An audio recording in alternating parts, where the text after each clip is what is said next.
आपका स्वागत है। कक्षा 6 विषय गणित प्रश्नावली दूसरी अध्याय पूर्ण संख्याओं की 2.2 का हम अध्ययन करने जा रहे हैं। पहला सवाल है, उपयुक्त क्रम में लगाकर योग ज्ञात कीजिए। हमने 2 सवाल, एक लिखा है और एक आपको गृह कार्य के रूप में दिया है। पहला सवाल है 837 प्लस 208 प्लस 363, इसको सरल रूप से करने के लिए मैं यहाँ हल कर रहा हूँ। हल के रूप में देख लीजिए आप, क्योंकि 837 में 7 है इकाई और 363 में 3 इकाई है, तो हम इन दोनों को जोड़ लेते हैं ताकि ये थोड़ा सरल हो जाएगा। तो 837 प्लस 367 363 और प्लस 208। सरल करने के लिए आप सरलता के लिए इन्हें इधर जोड़ भी सकते हैं। 837 और 363 आप जोड़ लीजिए। 7 3 10 की शून्य, हासिल का 1, 6 3 और 1 10 की शून्य, हासिल का 1, 8 3 11 और 1 12। ऐसे 1200 प्राप्त हुए हमें। 1200 लिख लीजिए और फिर प्लस कर दीजिए 208 को। इस प्रकार से थोड़ा सरल हो जाएगा। 837 में हमने 363 को लेने से 1200 आ गए, 208 जोड़ दीजिए इसमें, तो ये आपके 1408 उत्तर आएंगे। इस तरह से आपके सरल हो गया ये। और ये दूसरा जो बी है वो आपको गृह कार्य के रूप में दिया है, आपको घर पे ऐसे ही अभ्यास करना है। इकाई शून्य आए उन संख्याओं को आप ले लीजिए। अब दूसरा है, उपयुक्त क्रम में लगाकर गुणनफल ज्ञात कीजिए। यहाँ योग था और यहाँ गुणनफल ज्ञात करना है, तो हमने 3 सवाल लिखे हैं। बी आपको गृह कार्य के लिए दिया है, डी आपको गृह कार्य के लिए दिया है और ई भी आपको गृह कार्य के लिए दिया है। पहला है 2 गुणा 1768 गुणा 50, तीनों गुणा हो रहे हैं, तो इसको हल करने के लिए हमने इसे सरल रूप कर दिया है। हल के अंदर हम 2 को गुणा करेंगे 50 से और फिर गुणा कर देंगे 1768 से। 2 को आप 50 से गुणा करोगे तो 50 का दुगुना होता है 100, और 100 को जब गुणा करेंगे हम 1768 से तो आपको प्राप्त होंगे 1768 और 2 शून्य लगा दीजिए।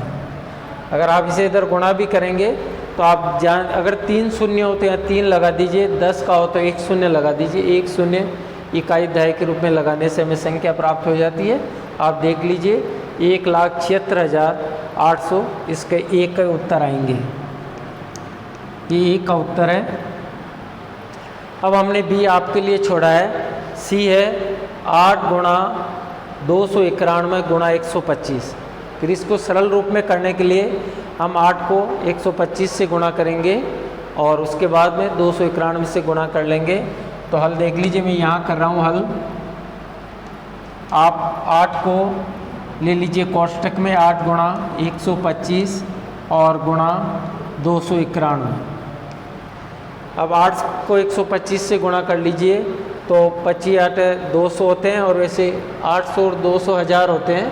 लेकिन अगर आप ऐसे भी कर सकते हैं, इधर गुणा करके भी कर सकते हैं। 125 को आप 8 से गुणा कर लीजिए। 8 पंजो 40 की शून्य, हासिल का 4, 8 2 16 और 4 20 की शून्य, हासिल का 2, 8 1 8 2 10 ऐसे 1000 आते हैं। आप इसे अलग से रफ में भी गुणा कर सकते हैं। और आप देख लीजिए 1000 को फिर आप 291 से गुणा करेंगे, तो आप जितने शून्य हैं उतने इसके पीछे लगा दीजिए 291 के, तो ये आपके हो जाएगा 291 और 3 जीरो लगा दीजिए। तो आप देख लीजिए इकाई दहाई सैकड़ा, हज़ार, 10,000, तो 2,00,000 और 91,000 इसके उत्तर आएंगे। तीसरा जो हमने ऐप किया है डी, और ये आपके लिए छोड़ा है गृह कार्य के लिए। आप गृह पे अभ्यास करें, क्योंकि गणित एक ऐसा विषय है जितना आप गृह कार्य करेंगे उतना ही आपको लाभ होगा। 125 गुणा 40 गुणा 8 गुणा 25, यहाँ 4 दिए हुए हैं मल्टीप्लाई के लिए।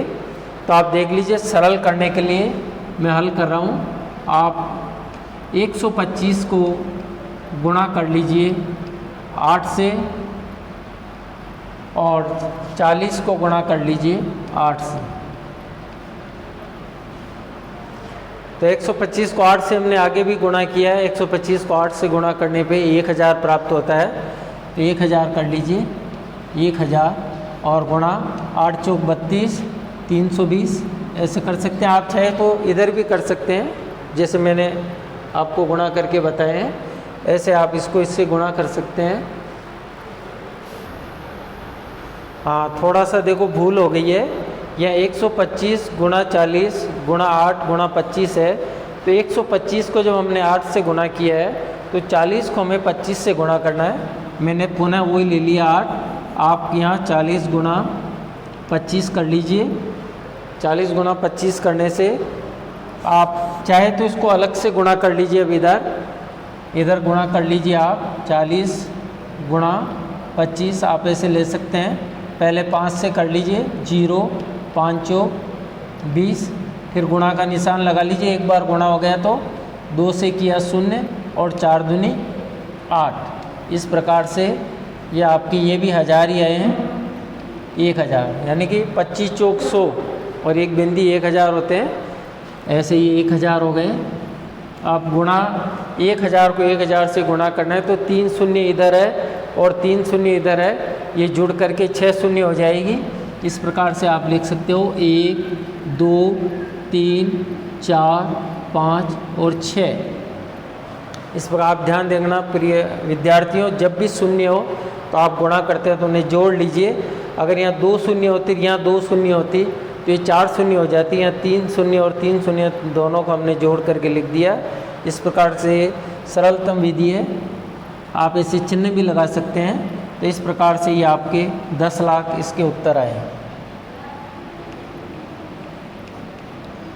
इसी प्रकार से आप जो 20 डी और ई का इसका भी अभ्यास करें।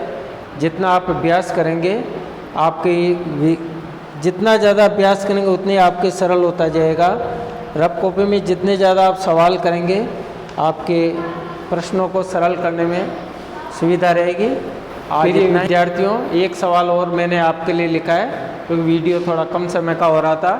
तो डी मैंने लिखा है वो है 625 गुणा 279 गुणा 16। आपको सरल तरीके से करना है तो पहले इस पर गौर कर लीजिए। मैं यहाँ हल कर रहा हूँ इसका, आप ध्यान देना, क्योंकि हमें शून्य लाना है। तो देखिए 5 को अगर 9 से गुणा करते हैं तो शून्य नहीं आता है, लेकिन 5 को 6 से गुणा करने पे 6 पंजो 30 शून्य आ रहा है। तो हम 625 को 16 से गुणा करेंगे और कोष्टक के बाहर ले लेंगे 279। अभी आप सुविधा के लिए ऐसे गुणा भी कर सकते हैं रफ कॉपी में। 625 को 16 से गुणा कर लीजिए। 6 पंजो 30 की शून्य, हासिल का 3, 6 दो 12 और 3 15 का 5, हासिल का 1, 6 चंगा 36 और 1 37। फिर एक बार हमने गुणा कर लिया तो गुणा का निशान लगा लीजिए। और एक को हम जब 625 से गुणा करेंगे तो 625 ही आएंगे। आप इसे 625 लिख के फिर इसका योग कर लीजिए। तो 0 5 5 10 की शून्य, हासिल का 1, 7 और 1 8 और 2 10 की शून्य, हासिल का 1, 6 3 और 1 10। इस प्रकार से ये आपके 10,000 आएंगे। तो प्रिय विद्यार्थियों, आप यहाँ 10,000 लिख लेना और फिर गुणा कर लीजिए 279 को। तो जैसे मैंने आपको समझाया, जितने शून्य हैं उतने शून्य 279 के पीछे लगा दीजिए आप। तो 279 कितने शून्य लगेंगे? 1 2 3 4। तो 4 शून्य लगा दीजिए गिन के। 1 2 3 4। ये आपके उत्तर हो गए। आप देख लीजिए, इकाई, दहाई, सैकड़ा, हज़ार, 10,000 यानी कि 27 लाख और 90,000 इसके उत्तर आए। ये मैंने आपके लिए रफ कार्य किया है। इसी प्रकार से आप बार बार अभ्यास करके इन प्रश्नों को हल कीजिए। अगले वीडियो में हम आपको फिर ऐसे कुछ सवाल हल करके बताएंगे। तब तक के लिए नमस्ते।